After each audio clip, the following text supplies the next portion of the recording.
Hello, everyone, and welcome to today's webinar, Psychosocial Safety in the Workplace, the role of ISO 45003.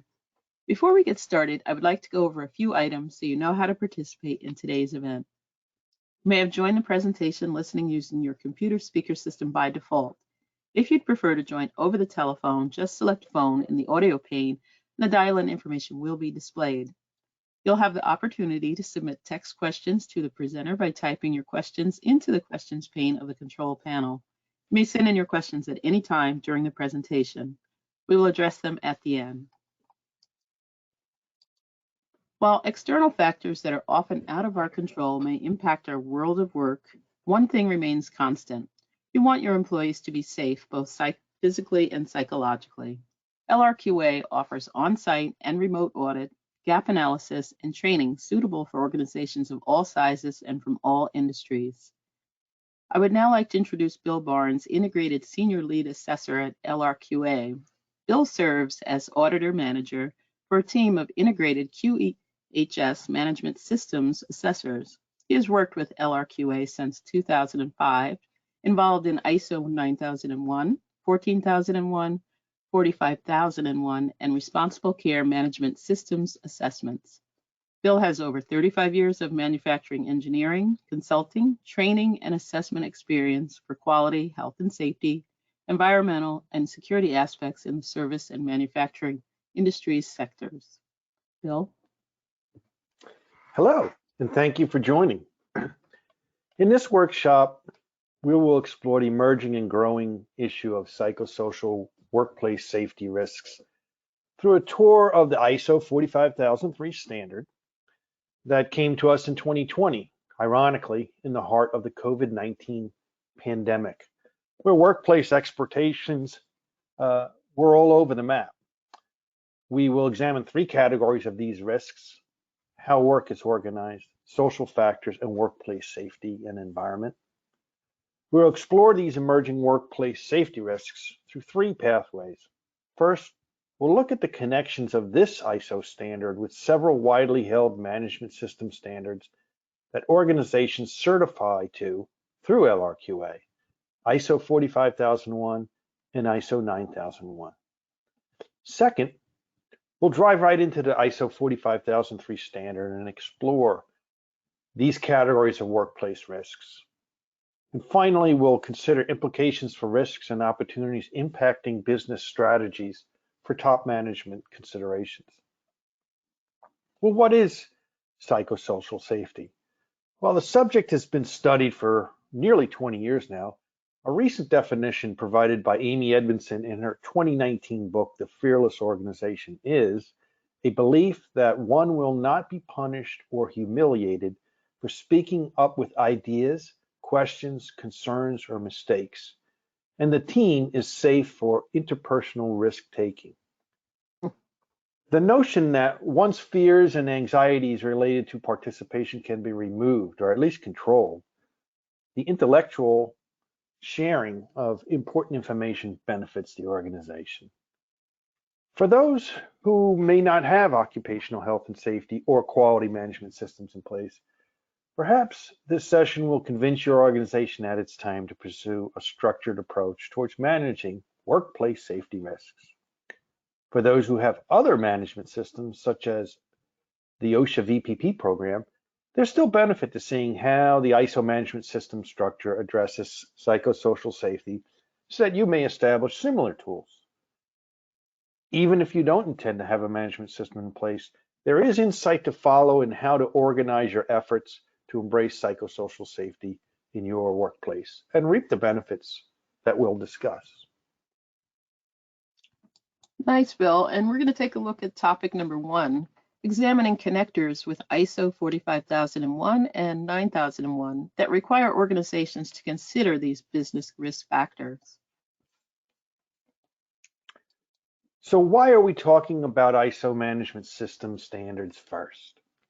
Risks and opportunities for improvement in any context have been proven to be effectively identified and managed by ISO management system standards like 45001 for occupational health and safety and 9001 for quality. We'll go right into both of these standards and identify several important places within the standards where elements of psychosocial safety have been in place for over 5 years now. So why is the topic so new? It's now more important that tools and concepts are more widely understood and accepted.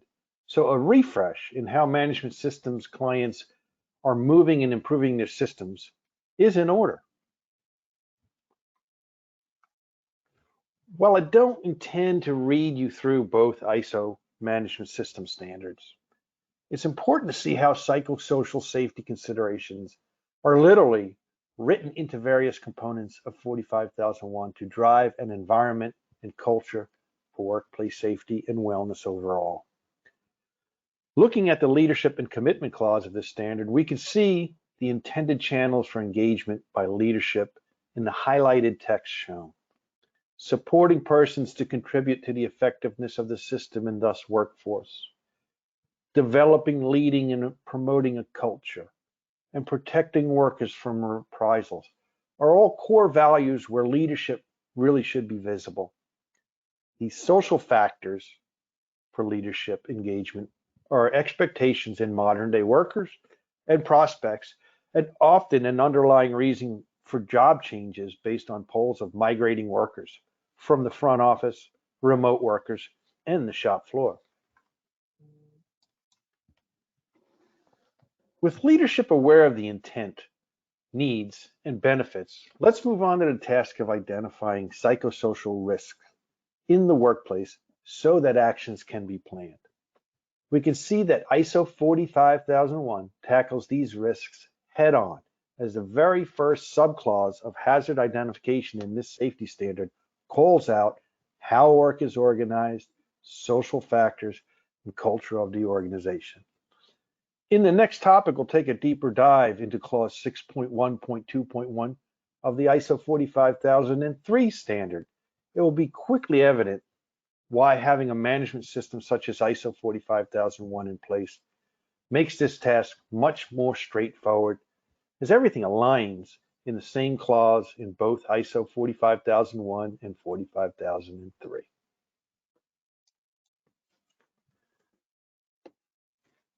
Once identified, organizations are likely to implement a variety of measures to address and rely on a variety of support measures, such as written policies, to sustain new ways of doing work.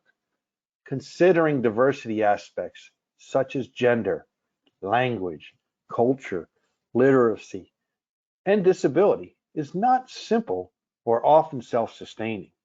They require support and commitment in the form of policy that can be communicated throughout an organization. In this social media age, our words become so important, and messaging needs to be clear across a widening demographic and generational spread, all in the interest of removing cultural bias from the workplace. It's how we build a workplace culture that is inclusive to pursue physical and psychosocial safety and reflected to outside interests. Think about ESG programs and reporting here.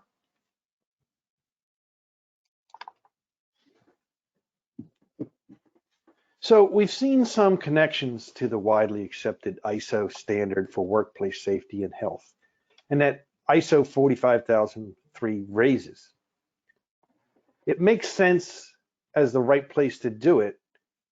After this session, we hope that you'll have some opportunities to move ahead. So why are we about to talk about product quality now? The widely known and accepted standard for quality management systems is ISO 9001. LRQA has been working with companies in every sector of industry and services for over 30 years in this standard. ISO 9001 has spawned numerous other sector-specific management system standards in automotive, aerospace, healthcare, medical devices, and food safety. We can see once again, this all starts with leadership commitment and the connection to inclusion and open communication.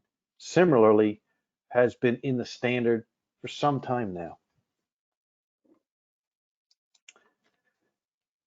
If we walk through the ISO 9001 standards some more, we see that having an environment to foster communication and collaboration to ensure product quality is an established element of any good quality management system. The standard, as revised back in 2015, requires organizations to consider social, psychological, and physical factors that may influence product quality.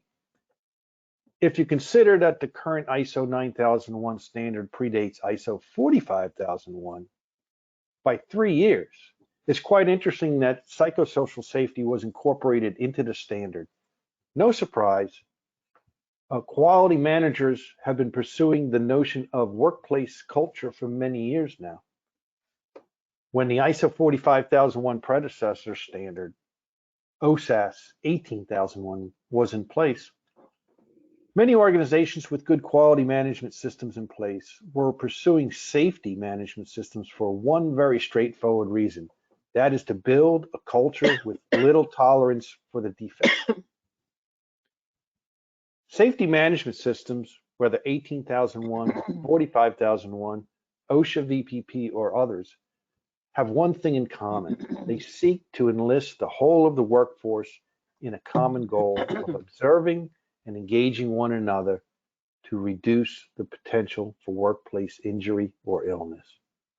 And they have been successful. As far back as 10 years ago, I personally engaged in many safety management systems built upon the foundation of a quality management system driven by the desire for workplace culture. As a result, many organizations have found pathways to engage the workforce, to identify quality risks, and communicate a low tolerance for defect. This leveraging of common interests and zero defect has contributed to improved quality performance also. Well, thank you, Bill. That's very interesting so far. And let's take a look at the next topic, applying ISO 45003 into your ISO 45001 OHS management system. Okay, so how do we do this? Let's now explore the details of the ISO 45003 standard and dive right into these 3 categories of risks I mentioned back at the start of the session. The opportunity here is to identify and pursue opportunities for your organization. While we identify a few examples, you are encouraged to explore the extensive listing of potential risks and opportunities listed in the standard to consider in your workplace for your safety and quality management systems. Let's begin with how work is organized.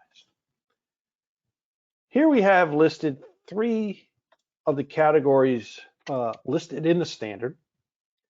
Let's consider roles and expectations and the stresses that come from unclear direction of job or task responsibilities. Think back to that first day on the job. What if every day was that way? How did the anxiety affect your attentiveness or effectiveness? Or job demands where you're given too many hats to wear. How about people who filled in during COVID when others were able to work remotely as long as there were a set of eyes still in the shop? For those returning to work, have you taken a chance to thank your eyes and ears on the floor for helping you to do your job? You get the concept. Or how about machine pacing? I've audited many bottling plants and commercial bakeries. The pace is amazing and stunning at times. The secret of success has been the proper use of automation and pacing for those points of human intervention. So let's consider social factors now. Focus here is on personal relationships, leadership and management styles, workplace culture and communications, and even career development opportunities, and along with support against violence, abuse, harassment, and bullying in the workplace, along with freedom from reprisal for raising such concerns. It all comes down to managing interpersonal relationships across the organization through identification and policy around many social influences. Yes, you're like a Facebook cop here, but the stakes are high in the modern day workplace. Unlike the population at large, you can set standards within your organization to establish values that lead to culture. The challenge is to have your supervision on board in every aspect here. So now let's look at the third category of risk, work environment. The focus here is on hazardous tasks, adequacy and suitability of physical settings, tools, machines, materials. The focus here is also on maintenance of equipment and workspace conditions, including lighting, space, temperature, and noise. For the most part, this is where traditional OSHA compliance programs and equipment standards offer the framework for accident prevention. Of the three categories of risks and opportunities, this is likely where your house ought to be in order anyway. Some jobs are just subject to extreme conditions and need to be recognized and addressed.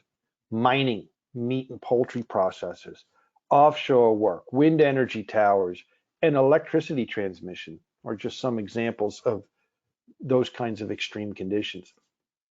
Strong workplace safety management systems ought to have these particular extremes planned for and may have very different workplace standards than other organizations. So if you're familiar with management systems, you understand the plan, do, check, act model used. We've talked a lot about planning for risks and opportunities. It would take a whole separate conversation to discuss actions or operational controls that are successful for all of these opportunities.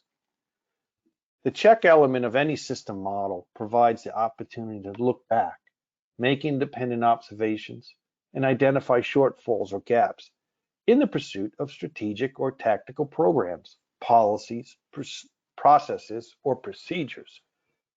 Auditing, monitoring, analyzing of any system element is centered on the simple notion of improvement, the driving force of management systems across all areas of risk. So here are a few good audit trails that you may seek to pursue to provide useful and verifiable feedback to your management regarding progress towards that workplace culture that assures, again, a belief that one will not be punished or humiliated for speaking up with ideas, questions, concerns, or mistakes, and the team is safe for interpersonal risk-taking. For example, let's consider a post-COVID period in any organization. Navigating return to work and return to workspace considerations is all over the headlines right now. Organizations that established clear policies as part of business continuity planning, communicated expectations at or before March of 2020. So they have benefited most in the social environment when getting back to work as normal as intentions were well defined and communicated beforehand. While still thinking about COVID for just another moment, think about the level of communications in place during the heart of shutdowns or remote work arrangements. Leadership now needs to leverage these gained opportunities from that period for new purposes. Think about the blogs, webcasts, and other new measures to get the word out 2 years ago. How are those new opportunities serving the workplace culture now and in the future? Auditing provides a review of the facts on the ground to provide feedback to those deeply engaged in any of these activities mentioned. To drive continual improvement, even with psychosocial safety being utilized by 45,001 and 9,001 audit processes and programs. Another benefit of having a system in place. More good information. Now let's talk about new realities facing leadership. Great. So when it comes to game planning for psychosocial safety, here are some strategic areas to focus all of your efforts. Planning for engagement should now include new measures that came about in a rush during the COVID pandemic. It has raised the bar, but That can be a good thing. Sustaining these new communications channels is great value going forward. Fostering and recognizing workplace contributions and participation remains important with some new twists. For example, one client I audited created a social media platform for engagement during the heart of the pandemic, where remote workers could thank coworkers on site by offering one of their tokens. Once collected by the platform, awardees could redeem these for cash cards like Amazon and Starbucks. It fostered engagement while people could not be amongst each other. That tool remains today in that organization, with most employees back on site. Having sound and available company policies on diversity and inclusion, stop work authority, harassment, participation in hazard identification, along with creating and monitoring injury prevention solutions, ensures consistency in approach and expectation. Setting the bar is still important, just adding several new considerations as we discussed today.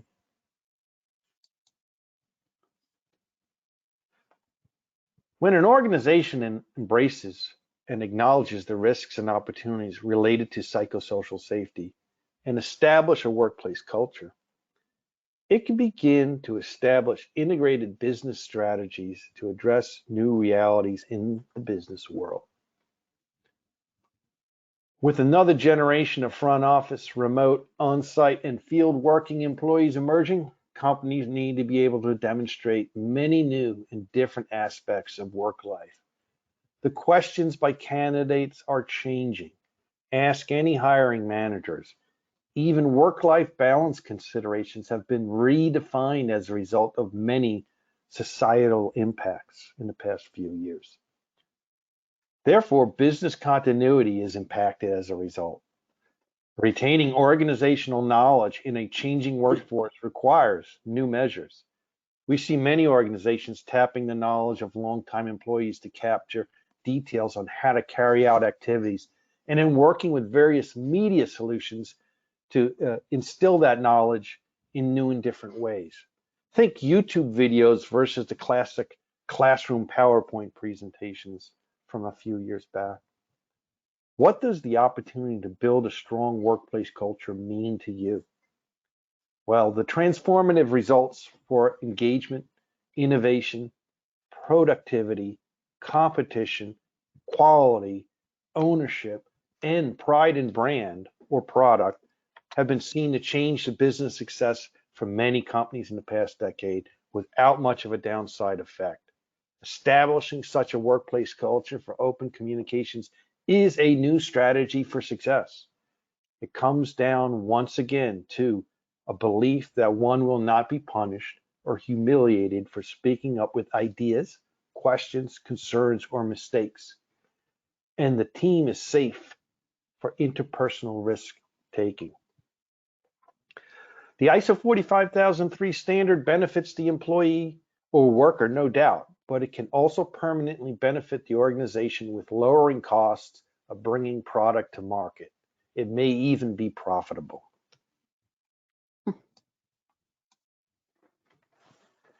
Well, we hope that this presentation on ISO 45003 psychosocial safety in the workplace has helped you understand the standard along with the benefits of management systems for occupational safety and health and quality management. LRQA provides services to train organizations to build and maintain these systems, and of course, a wide range of qualified assessors to independently audit your management systems. Our field force of safety and quality auditors have been trained on ISO 45003 and have incorporated these risks and opportunity into our work since the standard has been released. We look forward to working with your organization in a pursuit of an inclusive workforces and workplaces. Thank you. Thank you, Bill. That was great information, and we do have time for a few questions. As a reminder, you can still submit questions through the questions pane in your attendee control panel. Our first question is it recommended for an organization to have ISO 45001 before adding 45003? Is it a requirement to be ISO 45001 compliant before implementing ISO 45003? That's a good question. Well, you don't need to have an ISO 45001 system in place per se, but as the ISO 45003 standard is organized using the same Annex SL format, the pathway is much more straightforward. In addition, having processes to identify and plan actions to address workplace psychosocial risks, as we've shown, is likely to be more successful. Okay. Question 2, how can my company approach employees and be sensitive to privacy issues and stigmas associated with mental health? Well, approached properly, identifying mental health challenges can be done without individual privacy concerns. Much like there's protection of identity with any safety workplace injury incident response, having an occupational health and safety management system such as 45001 in place should ensure that potential actual incidents for these illnesses can be approached effectively without concern for disclosures. Okay, that makes sense. Question 3, let's see. Is human resources or safety professionals responsible for managing ISO 45003? That's a great Yeah. question. It gets asked a lot. One would think so at first glance, and it's been one important issue I've raised with companies pursuing considerations of ISO 45003 during our management systems audits. But like any other safety program, responsibility begins with the person in the mirror. So there's opportunity for everybody to have a responsibility for it. Certainly HR and OHS professionals are best skilled to facilitate the journey by raising awareness across the workforce. And that's what this is all about. Okay. We have time for one more question. What are some common psychological issues reported in the workplace? Very good question. Well, the biggest one by far is trust. It's the foundation of whether your organization is succeeding or failing by any measures, including safety, quality, productivity, innovation, pride in brand and product I talked about before. Many workplaces have had work environmental physical hazards addressed, and it's the basis of OSHA in the US. Many social factors such as harassment, diversity and inclusion, and stop work authority have been focused over the past several years, and work continues.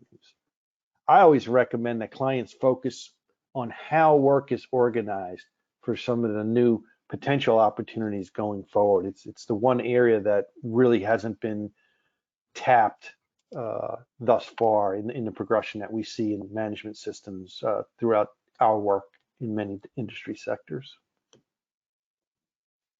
Well, thank you, Bill.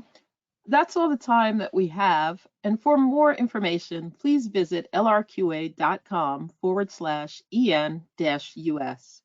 And thank you for attending our webinar.